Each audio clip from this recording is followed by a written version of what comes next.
Now we hit NIL. How have that changed the process and affected the process for you as an athlete or you guys as a family? I would say for us as a family, one of the things that I'm big on is keeping the main thing the main thing. And it was a little bit easier for us, for him, just because, most of these schools know I worked in college athletics for 5 years, just left literally in March of 2023. Right. So, and NIL was present at that time. So I have a pretty good understanding of it. And the message to schools was, we're not the highest bidder family. Now, I will say this, NIL is going to be a part of his process, and it's my job as his dad and as a sports management company to make sure he gets his value.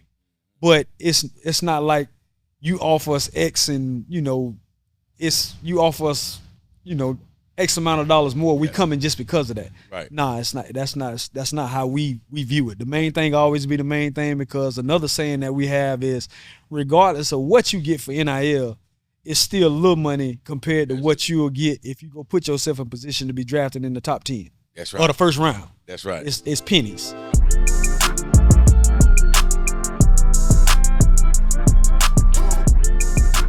Hey, we're back again on the Listen to Low show. And you are listening to Low. Remember what I said, 2 ears, 1 mouth. You never know what you might miss if you don't listen to Low. The motivation quote of the day, be yourself because everyone else is taken. Why try to be like somebody else? You're not going to get far that way. Be the way you was raised. Be the way you were trained.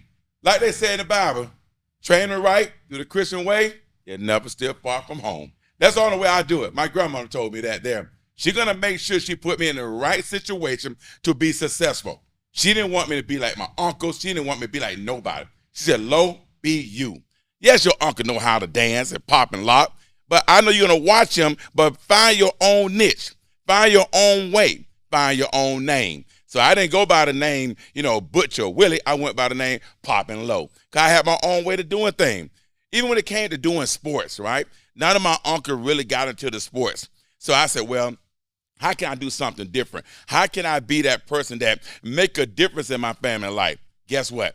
First grandson that actually went to college. Yes, I was the first. Yep, because I was trying to be like myself. I didn't want to be like them.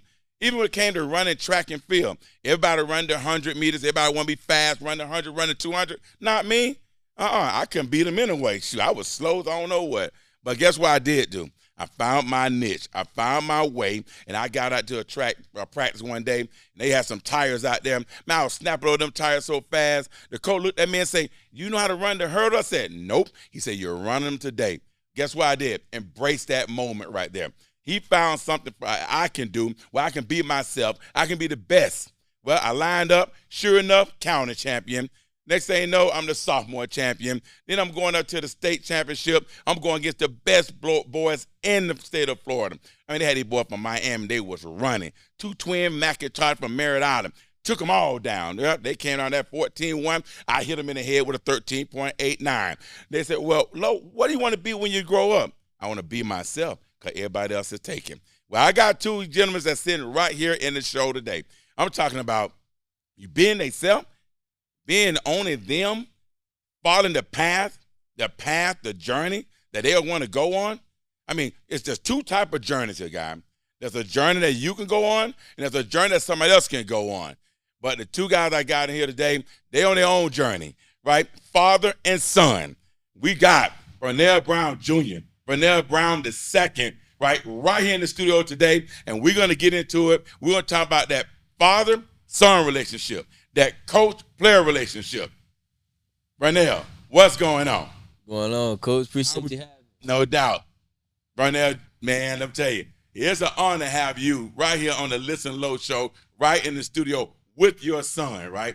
That's a big deal. Welcome to the show. How's it going right now? Everything good, man. We appreciate you having us. Well, man, I'm glad to have you guys on the show. I'm going to tell you something about this show here. This show don't just talk about sports itself. We talk about relationships, right, which is so hard in nowadays, right? I mean, when you go to most of these sports and to the events or to games or tournaments, you see the mom. Mom might drop, mom might go home. Mom might stay. That's my baby, that's my baby. Very seldom you see father-son, but we have one here. But before I even get into that right there, let's talk about Dad right now. Dad played at Florida Gators. Now, if I go back, I'm trying to get my years right. 2001 to 2005. I'm on point. All right. 45 games. Starting 11. Yes. Cornerback. Yes. Now, you wasn't the tallest, right? So there might have been a stigma going on, but you didn't care, right? The story we looked at, the story we read, it talked about your journey, right? How you got in there, and then when it said next man up, you was there.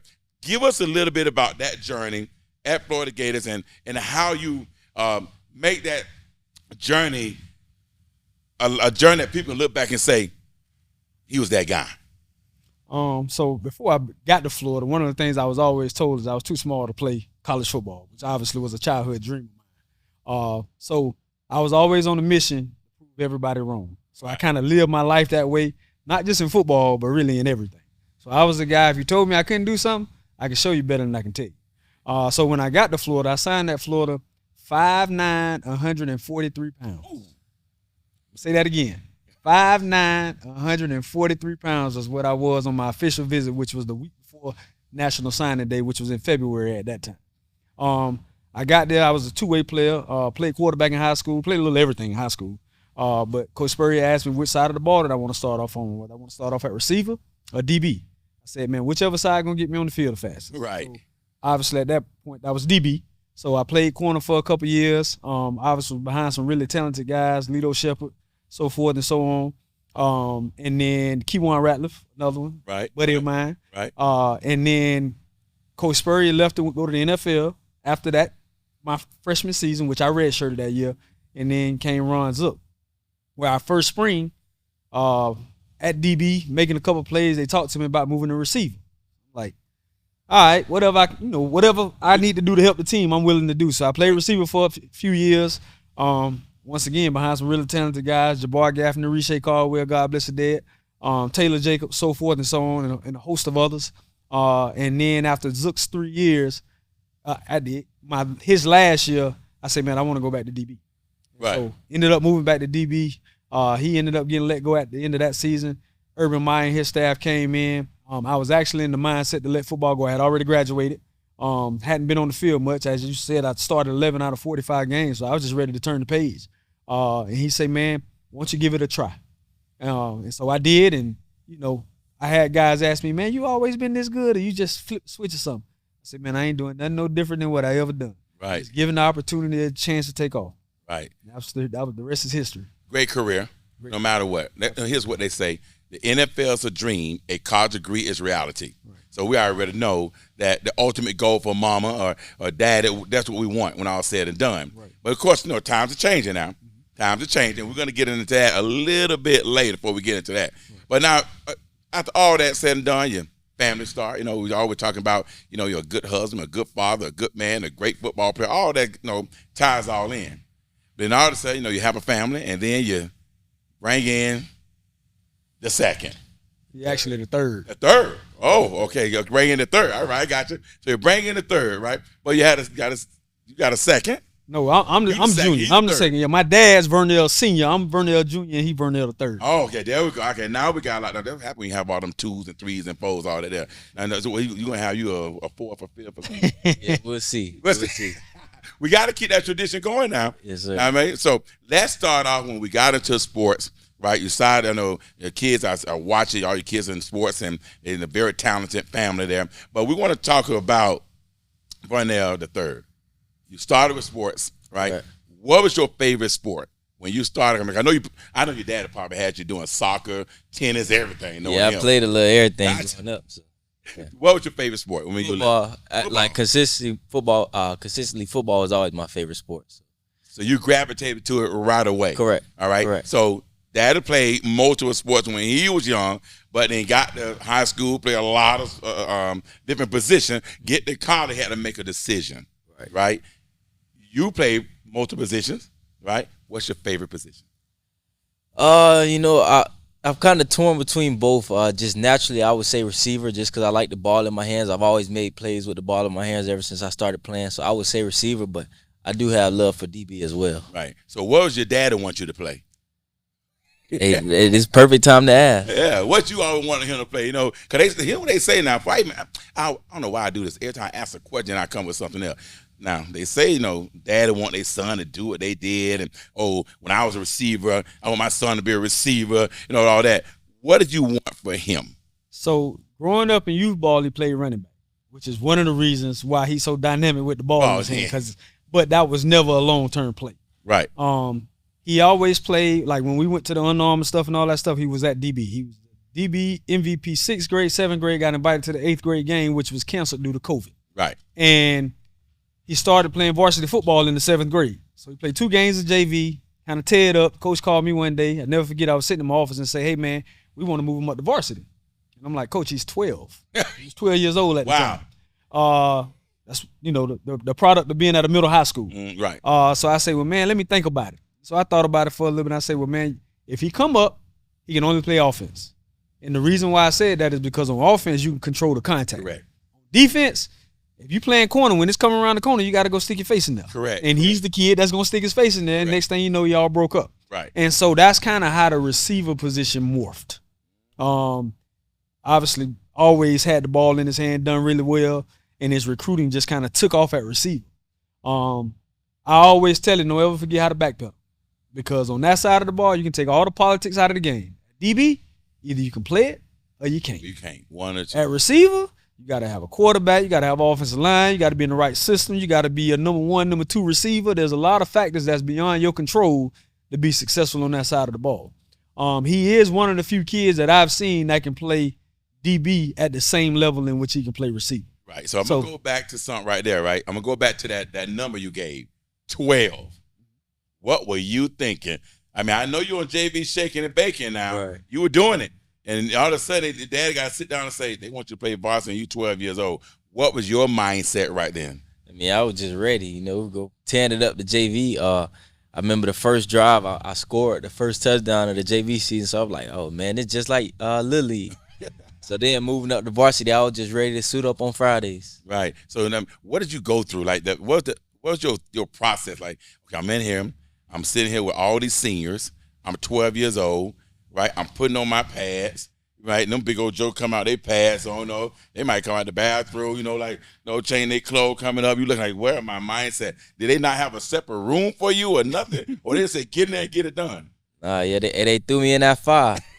And you were ready for it? Yes, sir. Wow, that's amazing. That speaks volume. A lot of time you take a 12-year-old and throw them in that fire like that, they get burned. Or they throw them in the water and they drown. It's just what it is. But maybe you were prepared for it. So what was the preparation for you to be able to stand up at 12 years old, to play varsity football, and have the confidence got there and get it done? What preparation you had? I mean, I think at the end of the day, it all just boils down to self-confidence, I mean, I'm 12, seeing them guys play around, practice, sometimes practicing with them. So just at 12, just having that confidence to be able to put that jersey on and suit up on Friday night and play. Right. So I think that's ultimately what it all comes down to. Right. First game, you line up. The coach say, go get them. my first game, I actually played a little bit of defense. So, okay. I think it was a GT counter and the running back had hit the outside, and I came way across the field to try to make the tackle and just threw myself in. I was like, oh, man, this hurt a little bit. But, yeah, I threw myself in there. So that's why your daddy told you to get on the offensive side of the ball. Right, yeah. You'll get broke up out here, right? Yeah. I mean, just think about your daddy was 152 going to Florida. Mm-hmm. I know at 12 years old, you got to be about 80 pounds over there. Yeah, about 110. 110? 110, something like that. All right. I like that right there. I will say this. I think, one of the benefits to playing unlimited, in youth ball, we played part 1 his first 2 years, but after that we moved to unlimited and pretty much played unlimited the rest of the way. Right. That helps with the transition because, you see it all the time. The kids, there's a big variation of kids when you're playing unlimited ball. When you're playing part 1 and it's weighted, everybody kind of cookie cut, very similar. Right. When you get an unlimited ball, it's a little bit different. You have those parents who sit in the stands and be like, that kid can't be, whatever age group you're playing when in actuality the kid is. So I think that played a role in his transition going from JV to varsity at 12 years old and his mental preparation and not being intimidated by bigger kids because he had played against bigger kids in Little League. And that's why the first thing you said was, it's like playing Little League. Yeah. Right? So no thing to you. Like, especially on JV. Yeah, right. Especially on JV. I heard that there. So now let's slide to turn the wheel a little bit here. We in high school, but we're not in high school. We're in middle school, but we're playing in high school ball. When all said and done, right? So you got to look at off-season time. I want to get into off-season because you ain't just going to go next year 13 and just think that it's supposed to just still happen like that, right? Tell me about this off-season training. I'm 13 years old, 12, 13. I know I got to come back and play with these big boys. They know me now. They're looking for me because they got film now. They looking. Let me find a young buck over here, right? What was that off-season preparation? And was it with Dad or was it on your own? I mean, I think it was a little bit of both. That was around the COVID time, so couldn't go nowhere, couldn't do anything. It was me, my younger brother, and my cousin. We was all in the garage working out, sometimes in the morning, sometimes at night, but we were just working out, getting it in, and we always found a way to compete within that, whether it's playing basketball or doing bench, seeing who could bench the highest, or whatever, just that constant working, and then him and my uncle kind of laying out the plan. We had a Brown coronavirus workout. Brown coronavirus, So, tell me about yeah. Just a full body workout, sometimes upper body, sometimes lower body, just depending on how we did it, and then just standing there working out and just getting better throughout the COVID. At the time in the neighborhood, there weren't any houses in our cul-de-sac, so it was just we were next door to each other. It was just our house and my uncle's house right next door, and we used to be in the field getting work in. So just through that COVID time, I think that was a huge stepping stone and just mentally and physically, just working and getting better. Well, a lot of kids, they took advantage of the corona and stayed home and did nothing but watching Netflix and eating donuts. I'm telling you right now, I know because I train, and I can tell that you didn't do that because I remember your dad brought you to train with us one day, and I'm like, okay, let's get it done, right? And all of a sudden, I'm looking, this boy moving so fast and quick and tearing it up and competing like crazy, and I think I looked at your dad and said, boy, he got it. Oh, he got it. I had just mentioned. He got it right there, boy. He got it. And you can tell because based on what you just told me, that work ethic on your own. And that's the hardest thing for a lot of young kids now. Have that drive to go out there. I'm going to go get it done. I'm going to go work. Right? I'm going to work, like I said. What that number one quote is, work when nobody else is watching. Right? And it still go back to my quote, be yourself because everybody else is taking. Right? Just because you're on the phone with them, what you doing? Oh, man, we just hanging out, watching little Netflix. You could have either said, I'm on my way, Dad, can I go? Or I'm going to go watch Netflix too. You made a decision to get on your own or with your brothers and just work to get better. And that's huge nowadays. That also earned you the right to be in the Under Armour games. See, people think you get in them games just because of a name. Right? Or that's because I hit all the time. So we're going to turn that wheel again now, right? Let's turn that wheel again. Dad played at Florida Gators, right? Got a name there, right? And know people, right? Know coaches, right? A lot of people get it because they know somebody. Some get it because they earned it. Dad, I'm going to throw it over to you. Do you feel like that's the case still to this day where, okay, that's his dad. Let's get him in here because that's Dad. Or do you see them actually earning it and giving it to him? Because I want to keep it real on the Listen Low show. Let's get it to me raw now because you know it's out there. So that is definitely a stigma, especially early on. I never forget his first Under Armour camp in 6th grade. They had one in Orlando, which was a hell of a lot closer than the Atlanta one we went to. Okay. However, they told me we can't get him in Orlando. He said, man, you can bring him up to Atlanta. And we get there. We don't know nobody. I didn't even know anybody at Under Armour. Actually, a guy that I worked with reached out to them and said, hey, I got a kid. We want to get him in the camp. And the dude said, we can't get him in Orlando. It's already full. And so we end up going there, flying to Atlanta. And he ended up winning the MVP there. And so there is that stigma. However, if you watch and you don't look at it through a biased lens, he's earned everything he's gotten at every level. Because I'm not one of them parents that's cool with my kids being given. Right. Because I know, because I've experienced it, that at some point when you do that, that's going to run out. Right. And so you might be able to go talk to the youth coach.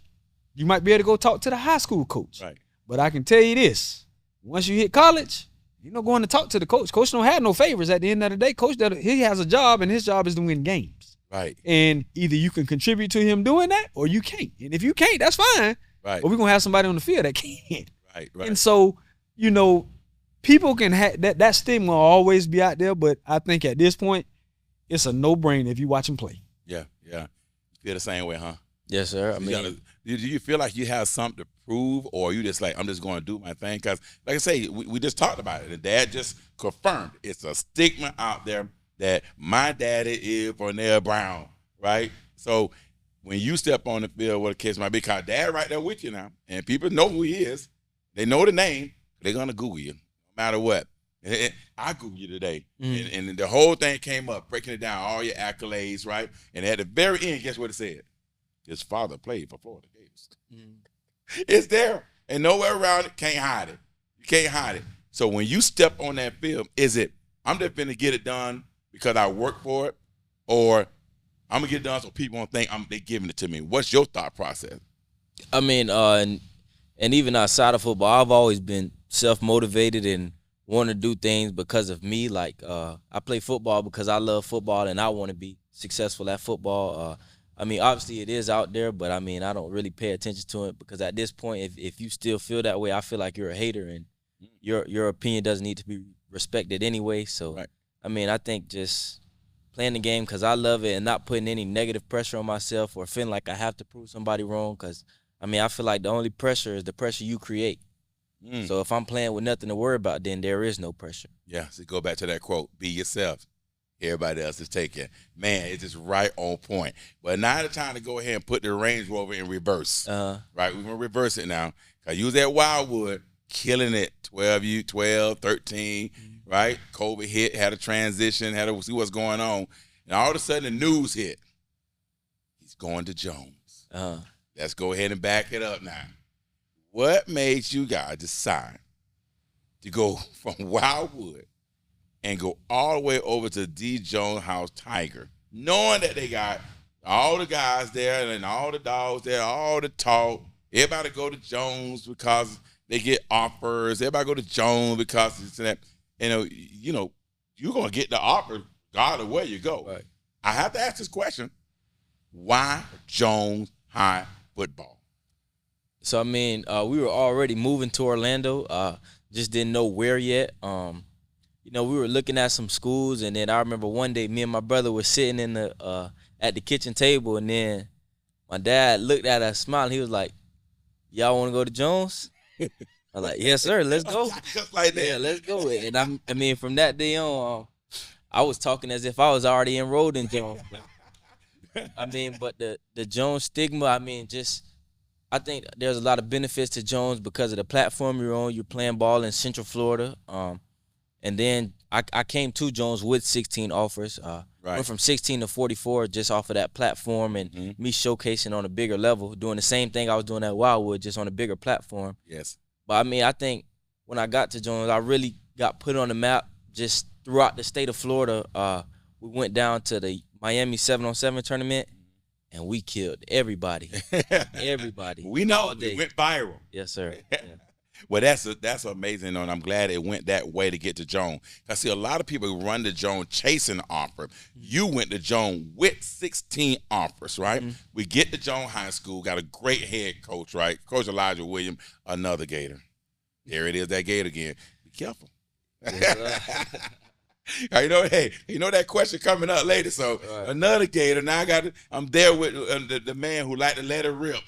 One thing about it, now, he will throw that ball deep, right? If they tell him he got 10 times to go deep, he might go in 9. The other one, he might get a running back. Go and get your run there, boy. Now let's get it. Yeah. But let's think about it. You get there now. So I want to get to the football, but I also want to get into, we're talking about Jones High, prestigious Jones High. We're talking about black culture. We're talking about black history. We're talking about more kids going to college probably in the school in Central Florida. We're talking about medical program, different programs. We're talking about HBCU, right? That's a whole nother standard. So what most people fail to realize, football is one thing, but when football is over, right, you don't just have a network with a college you went to. Right. You don't just have a NFL network. And Jones High, you got a Jones High network. Do you understand what the decision you made, where that put you at as a football player, as a student athlete at Jones High School? I mean, I didn't at first, but throughout my time at Jones, and obviously I still have 6 more months there, but just throughout my time and seeing how big that alumni base is and how supportive they are of Jones, especially Jones football, I've definitely grown to understand it. Well, you know what? I tell you that I can't even anyone that make that decision want to go to Jones. I just hope that they make the decision because it's bigger than football, and that's what the decision I see you made because no one goes with 16 offers. I mean, you might have made history with that one right there. Mm-hmm. I mean, maybe I'm wrong, but I know Malik Bryant went back, but he already had the offer, but he went left and came back and forth. But at the same time, he came back, so he made sure he graduated with the right people, right? And so go talk about that rich history that Jones High School have. Yeah, and then Coach Will, he told me, he's like, you the first person to come to Jones with something. So yeah, I know. He definitely told me that. So. Yeah, that's definitely big right there. Go ahead. And I mean, even, we came from Wildwood, which was a small school, obviously. If you're playing middle high school, you got a 12-year-old playing varsity sports. Right. And when we got there, I never forget, my wife and I, we went to the open house. And it was just, we had heard about Jones. Yeah. I mean, I know Will. You're right. But we had never experienced Jones. And so we go to this first open house, and, man, the pep rally and just how it was, it literally gave you the vibe of an HBCU. Yes. And so from that point on, I think we spent this whole year just as a family. Obviously, they got an opportunity to do it being in school, but as a family, just learning Jones High, its alumni network. We went to their, the Pride, Tiger Pride Day. Yes. Man, one of the best things I've ever seen and experienced from a high school level. And just, proud to be Jones Tigers. Like I said, we still kind of learning in some degree as a family, but couldn't have made a better decision, man. Well, I tell you this right here. Going to Jones from 16 offers to 44 offers. Now that's a lot of offers. But I will tell you, there's some guys that had 60. Can we get 60? No, I'm just kidding. Hey, you get a million you want, we all can pick one, but hey, if they want to bring it, let them bring it, right? Yes, that's what it's all about. You earned it, right? You earned to get everything you got. You earned it. But now, that also earned you to be, now make sure I got these numbers right. Correct me, because sometimes I be making mistakes, Talk to so much people. They say, listen to local, I talk too much sometimes, right? Nationally, we talking about the nation, number 27th ranked in the nation. Now, make sure I'm right now. The number 6 wide receiver in the country. Number 5 wide receiver in the state. No, the number 2 in the state. Number 2 in the state. 5 overall. 5 overall. Oof. Look at them stats there. Now, them stats bring stress. 44 offer brings stress. How old are you now? 17. 17-year-old young man. Student athlete. What GPA? 4.98. 4.98 GPA. I'm at Jones High.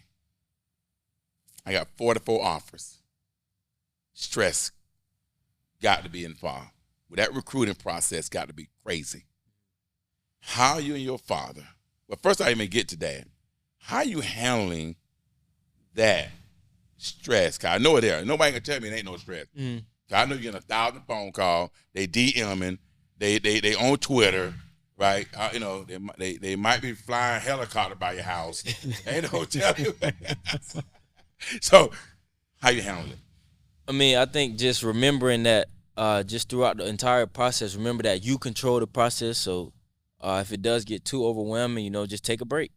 I mean, there's nothing wrong with taking a break. If a coach calls you like, "Hey, coach, can I call you back?" I kind of need a break right now. So, I mean, I think they have to respect it. Because it is your process, and just remembering that you control the process no matter what. So I think that's the biggest thing that helped me. Wow. Dad, how do you support him? And then now I know I say dad, but I know mom is there too, right? Absolutely. So but I know dad kind of handled the football a lot of times too, but we all know when all said and done who run the house anyway. But we have a support staff with mom and dad, great support staff, right? You need that shoulder or need that dap dad. I need to talk about this right here. How do you and your wife handle this process of one of the best players in the country?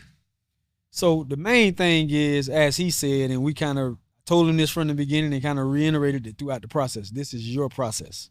not mine, not your mom's, not the schools. It's your process.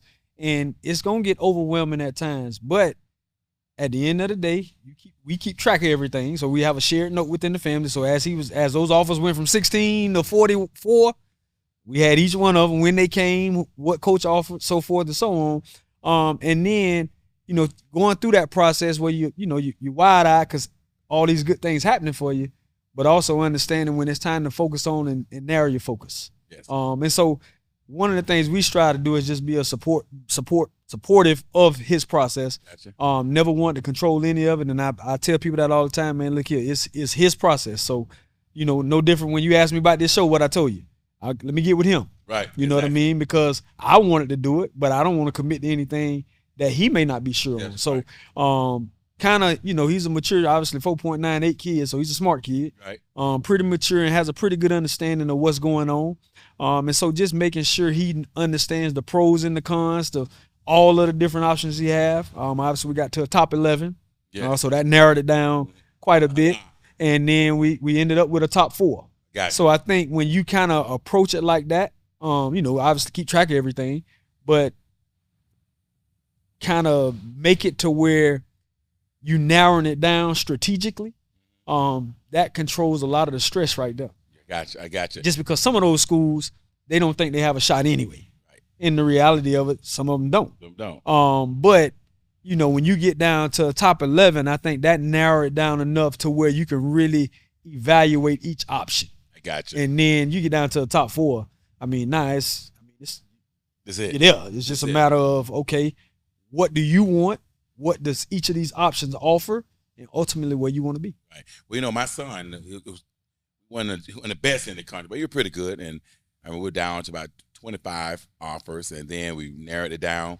And then when the coaches came to the house or to the school or what the case might be, we actually used to have a list of 21 questions. I had 21 questions that I was going to ask. 21.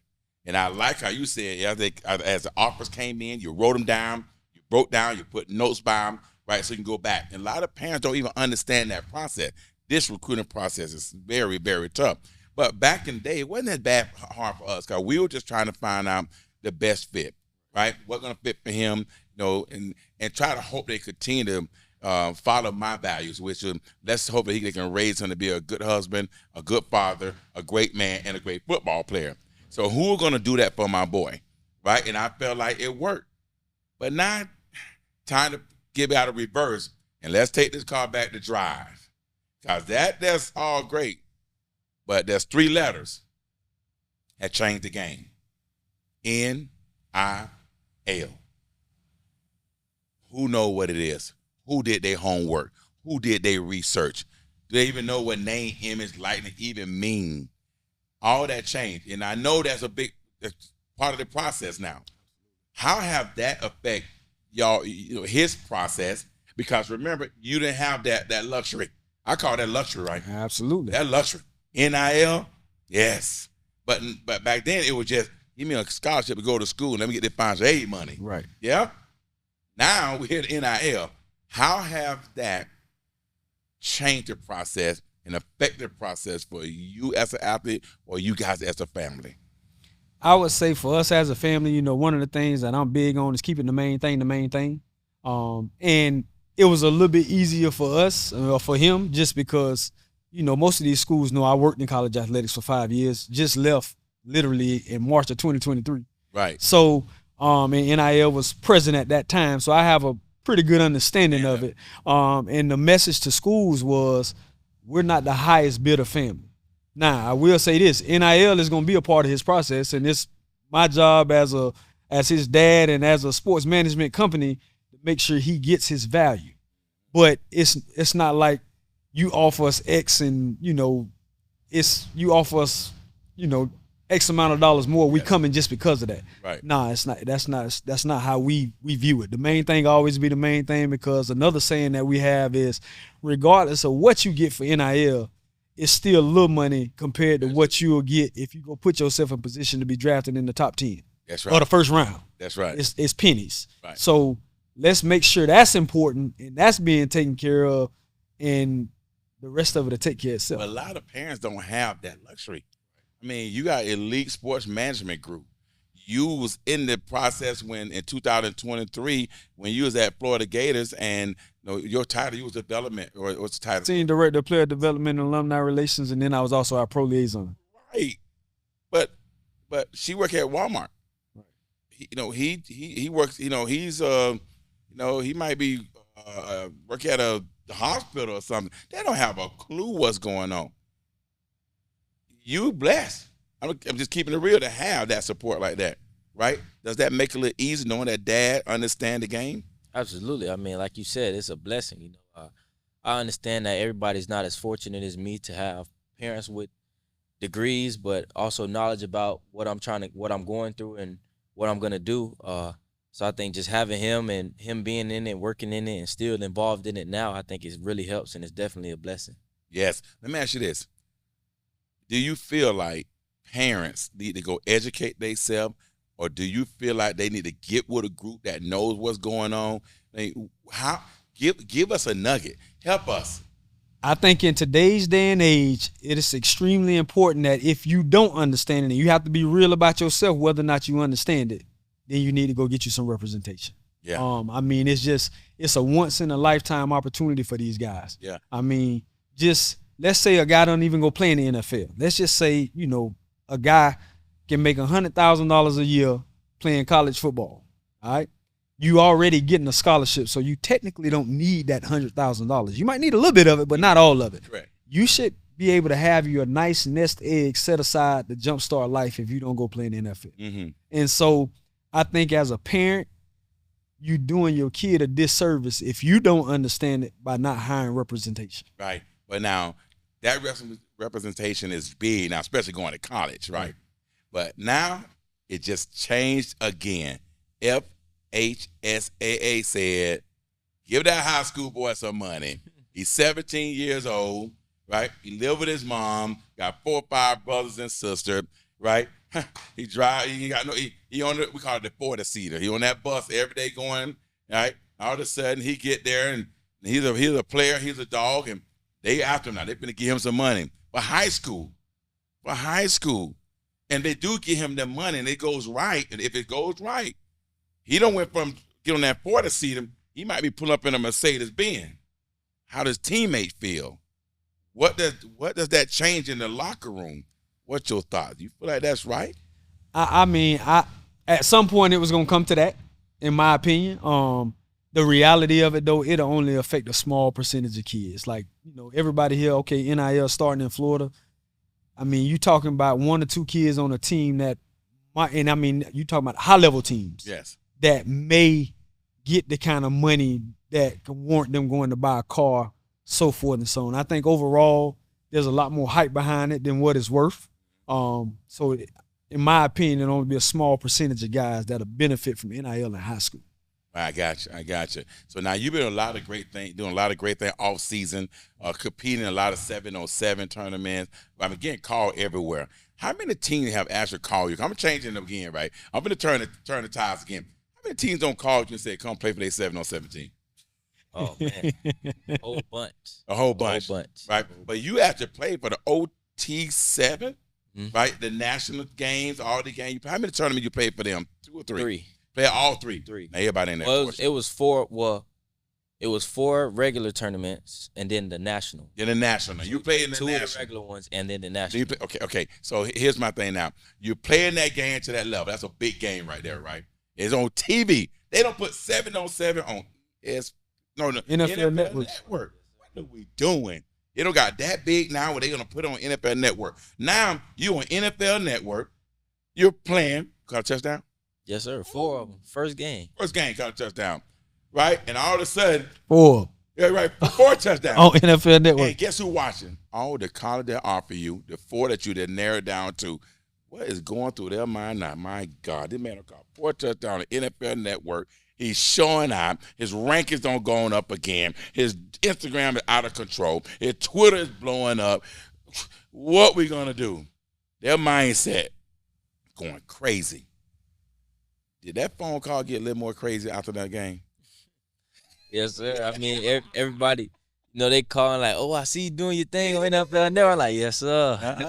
But Hey, hey, preparing for the next level. that's right. But because I mean, you probably can't imagine, but I know you probably can imagine. Like, put yourself in their shoe. There it is. Put yourself in their shoe. You at Florida. You their recruiting coordinator. You recruiting that Vernell Brown the third. This guy right here got 4 touchdowns on NFL Network, and you know he don't narrow it down to 4, and you one of the 4.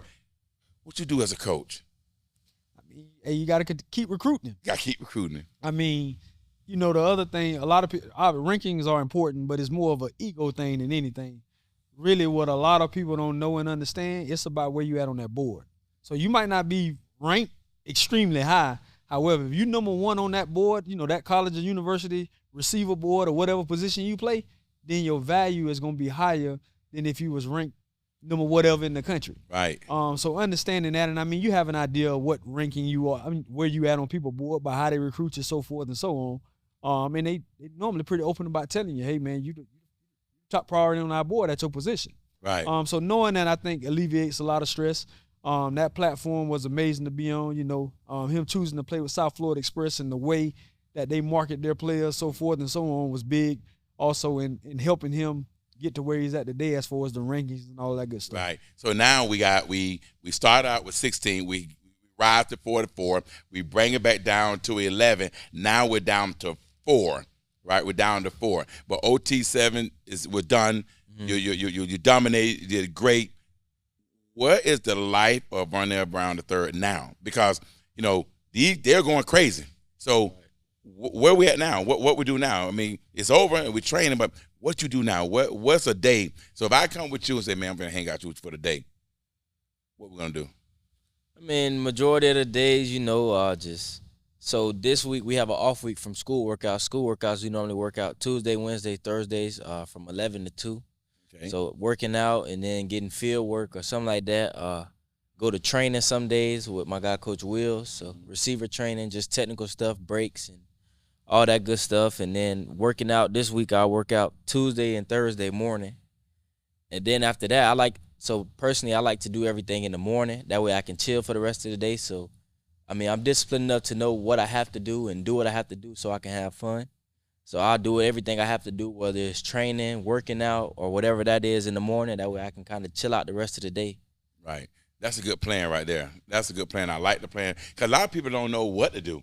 Right. They don't know what to do. I mean, they get home, they don't know what to do, and they think that, oh, I made it now. I have arrived, right? But then you say, hey, it's off. I'm off for the week. That means I'm going to go home and just chill. He said, no, I'm still going to work. Right. I'm going to still put that extra work in, right? I'm not going to be like no one else. I'm going to continue to grind because we sit here today and we think you're ranking one thing and all of a sudden rank a whole something that's different. Right. That all reflects on the hard work. Hard work equals fun because there ain't no fun in losing. And I know you don't like to lose at all. Absolutely. And Coach Will don't like to lose either. But right. I can't say for me, I think it's, personally, I love the process. So, like working out, like I told you in COVID, we were working out there, getting work and just having fun. To me, I love that. Like I love working out, the preparation, putting in that work, competing. So I love that along with football. So just me loving that process, football is a byproduct, and being a player that I am is a byproduct of me loving the process and loving the process again, being great. Right. So, I mean, just working out is never hard for me because I like it. Okay. Doing things that I have to do is never hard for me because I'm self-motivated and I'm disciplined enough to know that I need to do this in order to get to where I'm at. And then I think just when you get there, not losing sight of what got you there. Right. Like just treating people right, and then that hard work that got you there is what's going to take you to that next step too. Not, oh, I'm here now, so now I can chill. You're going to end up right back where you started. Right. So I think just that hard work and me loving the process and being self-motivated, disciplined, I think that's what got me to this point, is going to continue to take me up the stairs. Yeah, I like that there. And so with that being said, you were gonna play in an All-American game. Everybody want to be in the game, right? They help the stocks. I mean, the stats, everything. It looked good. I mean, they helped that resume, right? I was telling someone the other day, right? It was funny. So I tell this kid, I said, y'all should do FBU. Y'all should do, Under Armour. Y'all should do all that because it's good for you, right? They said, why so good? I mean, I'm going to get mine regardless. I said, yeah, but I think if you got two twins that pulled up and I got Florida Gators sitting right here, and maybe you can help me out with this now.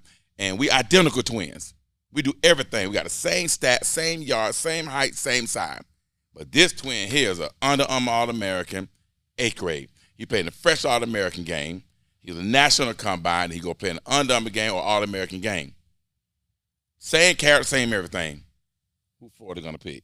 That kid that played. Right. And so that being said, you have elected to play in one of them two. Well, now it's like 3 games now. I know they got another game going on, right? So where are you gonna play at? It's on Listen Low show. They might want to know where you gonna play at. Oh, in the Under Armour game. All right, so you right at home in Orlando. Yes, family get to see it, right? Everybody get to come watch you. And here's what's crazy about it. It's still at the Campbell World Stadium, right? That's still the name of it.